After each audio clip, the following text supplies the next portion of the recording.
네, 오늘 하나님께 주시는 말씀은 누가복음 11장 37절부터 54절까지의 말씀이 되겠습니다.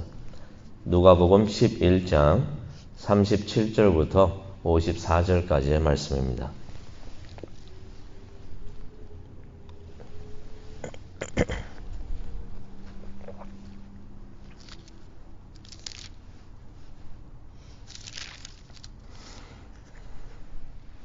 네, 다 찾으셨으면 우리 한 목소리로 읽도록 하겠습니다. 예수께서 말씀하실 때에 한 바리새인이 자기와 함께 점심 잡수시기를 청하므로 들어가 앉으셨더니 잡수시기 전에 손 씻지 아니하심을 그 바리새인이 보고 이상히 여기는지라. 주께서 이르시되 너희 바리새인은 지금 잔과 대접의 겉은 깨끗이 하나 너희 속에는 탐욕과 악독이 가득하도다. 어리석은 자들아, 겉을 만드신 이가 속도 만들지 아니하셨느냐. 그러나 그 안에 있는 것으로 구제하라. 그리하면 모든 것이 너희에게 깨끗하리라.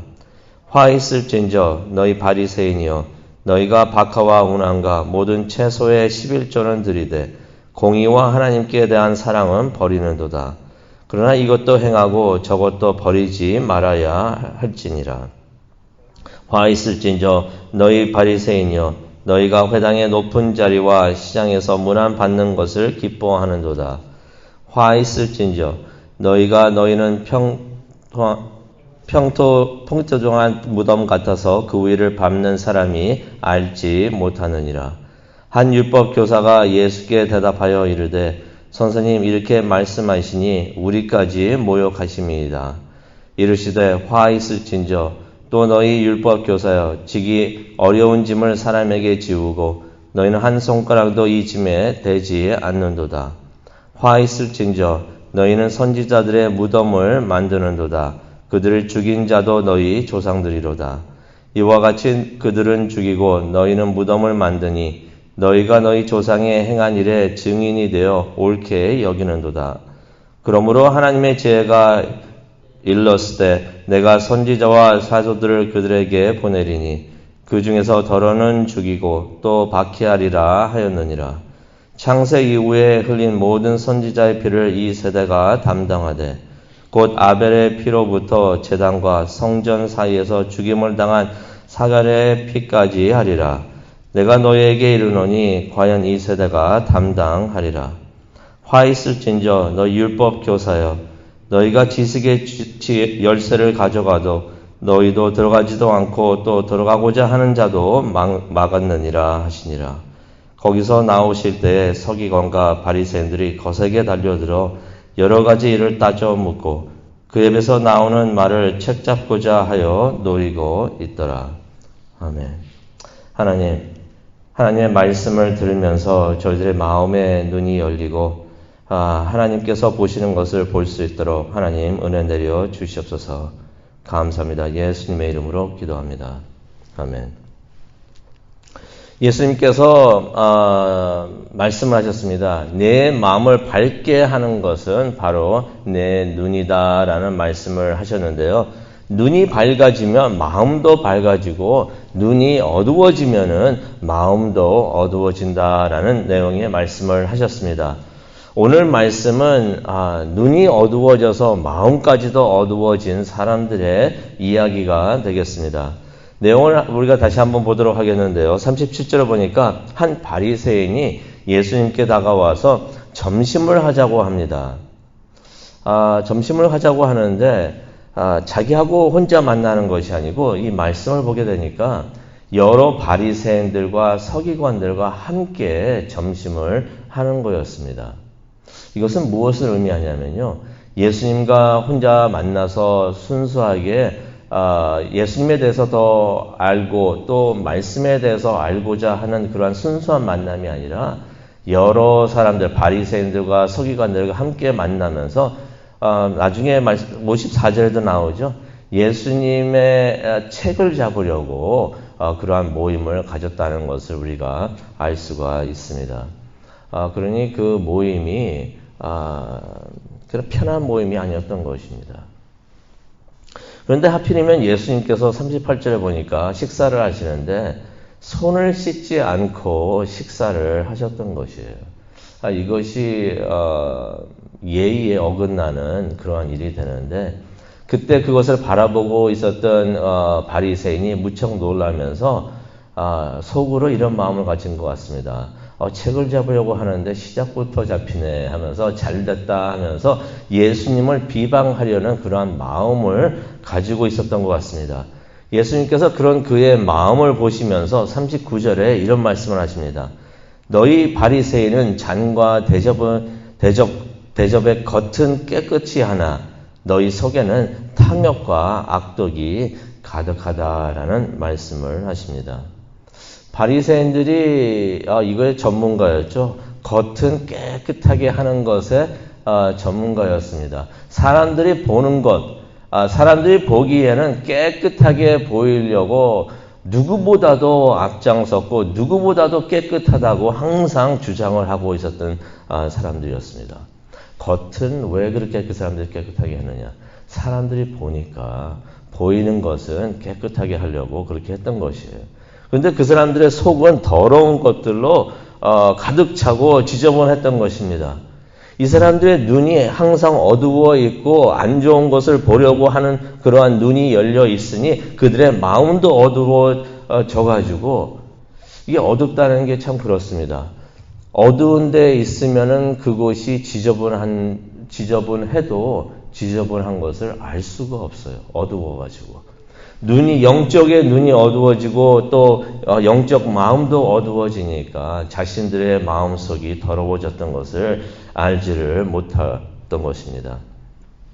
예수님을 비방하려고만 하면서 계속 찾고 있었더니 그들의 마음속이 어둠으로 가득 차 있었던 것이에요. 그래서 예수님께서 41절에 이런 말씀을 하십니다. 마음속 깊은 곳부터 깨끗하게 하라. 그러면 너희 모든 것이 깨끗해질 것이다 라는 말씀을 하십니다. 딴 거 어떻게 하려고 하지 말고 모든 죄악의 근본이 되는 너희들의 마음속부터 깨끗하게 하라. 그러면은 너희의 모든 것이 깨끗해질 것이다 라는 말씀을 하시는 것입니다. 그러면서 예수님께서 이제 바리새인들의 영적 상태를 진단을 해 주십니다. 병원에 가면은 의사를 만나면 의사 되시는 분이 딱 진단을 하신 다음에 이게 병 상태가 이렇습니다라고 말을 해주는데 예수님께서 이제 바리새인들 또 나중에 가서는 서기관들을 다른 말로 하면 이제 율법학자들이 되는데요. 법을 잘 알고 있었다는 율법학자들이 되는데 그 사람들의 영적 상태를 이제 진단해 주시는 말씀을 크게 6개로 우리가 볼 수가 있습니다. 우리가 하나하나 보도록 하겠는데요. 42절에 보니까 예수님께서 바리새인들에 대해서 이런 말씀을 하십니다. 너희들이 사랑 없이 섬기고 있다라는 말씀을 하십니다. 이 바리새인들이 11조를 정확하게 했었습니다. 누구보다도 11조는 정확하게 했는데 조그만 채소까지도 11조를 다 내고 있었던 것이에요. 내면서 사람들에게 그런 말을 하고서 생각을 하고 있었죠. 나는 11조 이렇게 확실하게 하는 사람들이다 라고 그렇게 생각을 하고 있었던 것이에요. 그런데 예수님께서 지적을 해 주십니다. 11조를 바치고 그렇게 섬기는 것은 하나님을 사랑하고 또 하나님께 감사하는 마음으로 해야 되는데 그러한 마음에서 하지 않는다는 것이에요. 예수님께서 말씀하시죠. 하나님을 사랑하는 마음에서 하고 있지 않는구나. 그런 말씀을 하십니다. 예수님께서 11조를 하지 말라고 하시는 것이 아닙니다. 여기서도 말씀해 주시죠. 이것도 하고 저것도 해라. 근데 제대로 해라. 좋은 마음으로 하나님을 사랑하는 마음으로 11조도 바치고 신앙생활을 하고 또 하나님과 교회를 섬겨라라는 말씀을 하십니다. 그들이 하나님을 사랑하는 마음 없이 보여주려고 하는 마음에서 11절을 하고 또 섬기고 있었기 때문에 예수님께서 말씀을 하십니다. 사랑 없이 너희는 섬기고 있다. 그러지 말라는 것이죠. 또 43절을 보니까요. 예수님께서 너희는 높은 자리만 원한다라는 말씀을 하십니다. 높은 자리에 앉으려고 하고 무슨 명예직 타이틀을 얻으려고 하고 또 남들로부터 대접받기를 원한다. 시장을 지나갈 때도 누가 와서 문안하고 인사해 주는 것을 은근히 바라면서 시장도 그렇게 지나가고 남에게 대접받고 높은 자리에 있는 것을 좋아한다라는 말씀을 하십니다. 어떤 의미의 말씀이겠습니까? 사람들이 자신들을 어떻게 보고 자신을 어떻게 대접하는가 그것만을 생각하면서 살고 있다는 것이에요. 안타깝게도 하나님께서 자신들을 어떻게 보고 계시는가는 생각을 하지 않고 사람들은 나를 어떻게 보고 있는가 거기에만 생각을 하고 있다는 것입니다. 세 번째로 44절을 보니까 바리새인들이 다른 사람들에게 걸림돌이 되고 있다라는 말씀을 하십니다. 유대인들이 가장 싫어했던 것 중에 하나가 어떤 것이었냐면요. 무덤이었습니다. 무덤이었는데 무덤을 만지고 이렇게 또 밟게 되면은 부정해질 수 있다라고 믿었기 때문에 무덤을 싫어했던 것입니다. 근데 무덤 중에서 그러니 모르면서 밟을 수도 있잖아요. 이것이 무덤인지 몰랐는데 앉아가지고 이렇게 손을 대고 있다 보니까 그게 무덤일 수도 있고 그럴 수도 있는데 그래서 유대인들이 싫어했던 것 중에 하나가 뭐가 있었냐면은 표시가 안 돼 있었던 무덤을 싫어했던 것입니다. 몰라서라도 손을 대거나 무덤을 밟으면 부정해질 수 있기 때문에 그래서 유대인들은 반드시 무덤을 표시해 두었던 것이에요. 근데 예수님께서 바리새인들에게 뭐라고 말씀하십니까? 표시 안 된 무덤과 같다라는 말씀을 하시는 것입니다. 어떤 의미의 말씀이 되냐면요. 주변에 있는 사람들을 부정하게 만들고 있는 자들이다 라고서 예수님께서 그렇게 말씀을 하십니다. 책망하시는 거죠. 어떻게 보면은 이것보다 심한 책망이 또 있을까 하는 그런 생각을 합니다. 율법 학자들에게도 그런 말씀을 하시지만은 자신들만 잘못되는 것이 아니라 주변에 있는 사람들까지도 함께 잘못될 수 있도록 그런 일을 한다는 것이에요. 그런데 재미있는 일이 45절에 기록이 되어 있습니다. 예수님께서 바리새인들을 책망하고 계시는데 한 서기관이 율법 학자입니다. 성경을 연구하고 성경을 누구보다 잘 알고 있다고 생각하는 사람이 서기관이 나와서 이런 말을 합니다. 좀 풀이하면요, 이런 말을 예수님께 했던 것입니다. 선생님, 그렇게 말씀하시면 안 되지요. 그럼 우리까지도 선생님께서 모욕하시는 것입니다. 라는 내용의 말을 45절에 하고 있습니다. 아니, 도둑이 제발 저린다고 하나요? 예수님께서 바리새인을 책망하고 계시는데 왜 서기관들이 와가지고 과잉 반응을 하면서 기분 나빠 합니까? 그래서 이제부터 예수님께서 서기관들의 영적 진단도 내려주십니다. 그래서 지금부터 46절부터 나오는 말씀은 이제 서기관들에 대한 예수님의 책망이 되겠는데요. 이런 말씀을 하십니다. 46절을 보니까 너희는 남에게 짐을 지우고 있다라는 말씀을 하십니다. 율법이란 것은 하나님께서 주신 말씀이 되는 것입니다. 하나님께서 이런 것들을 하라, 이런 것들을 하지 말라라고서 말씀해 주셨는데 이 율법 학자들이 율법을 공부하고 연구한다고 하면서 어떤 일을 했냐면요. 자신들이 그 하나님의 말씀에 덧붙입니다. 하나님께서 주신 그 말씀에다가 자신들이 만든 규례를 더해가지고 하나님께서 시키지도 않으셨던 일까지도 사람들에게 이것까지도 하라고 하면서 그렇게 요구를 했던 것이에요. 그 예 중에 하나가 안식일에 대한 그러한 말씀이 되죠. 그래서 하나님께서 시키지 않은 것까지도 사람들에게 막 요구를 하니까 사람들의 입장에서는 이게 참 무거운 짐이 돼버립니다. 하나님의 말씀이 기쁜 말씀이 되는 게 아니라 이것도 하지 말라 저것도 하지 말라 하면서 규례가 너무 많아지는 것이에요. 생활하기에 너무나 힘들어지는 것입니다. 그러니 하나님의 말씀이 기쁨으로 다가오는 것이 아니라 이것이 무거운 짐이 되어버리는 것이에요. 그래서 예수님께서 46절에 이런 말씀하십니다. 스스로 영적이다 하면서 남에게 짐을 지우고 있구나 하면서 그런 말씀을 하십니다. 그리고 또 47절에서 51절까지의 말씀을 보면은 서기관들이 과거의 죄를 덮으면서 미화하려고 한다라는 말씀을 하십니다. 49절에 보니까 하나님께서 보내신 선지자들이 박해를 받았고 또 죽임을 당했다고 또 48절에 말씀을 하고 계십니다. 그 한 예가 누구라고 말씀을 하시냐면 51절에 보면 아벨이 나옵니다. 아벨도 순교자 중에 한 명이라고 예수님께서 설명을 해 주시는데요. 하나님의 사람들, 하나님께서 보내셨던 하나님의 사람들, 하나님을 대표하는 사람들, 하나님의 종들, 선지자들이 박해를 받고 죽임을 당했는데 이것이 어떻게 일어났던 일들인가? 48절에 보니까 다 서기관들의 조상들이 했던 일이라는 것입니다. 그런데 이 서기관들이, 율법학자들이 자신들의 조상들이 한 일을 미화하면서, 조상들이 한 것이니까 미화하면서 또 찬동을 했다라는 말씀을 48절에 하십니다. 그리고 52절에 보니까 다른 사람들의 영적 성장을 방해하고 있다라는 말씀을 하십니다. 44절에 그 바리새인들이 다른 사람들의 걸림돌이 된다는 말씀과 비슷한 말씀을 하시는데요. 다른 사람들의 영적 성장을 방해하고 있다. 무슨 말씀을 하고 있냐면요. 이 사람들은 율법의 전문가들이에요. 누구보다도 율법을 잘 알고 있다고 그렇게 주장하고 있었고 또 사람들도 그렇게 생각하고 있었는데 예수님께서 이런 말씀을 하십니다. 그들이 지식의 열쇠를 가로채가지고 자신들도 들어가지 않으면서 남들도 들어가지 못하게 하고 있구나.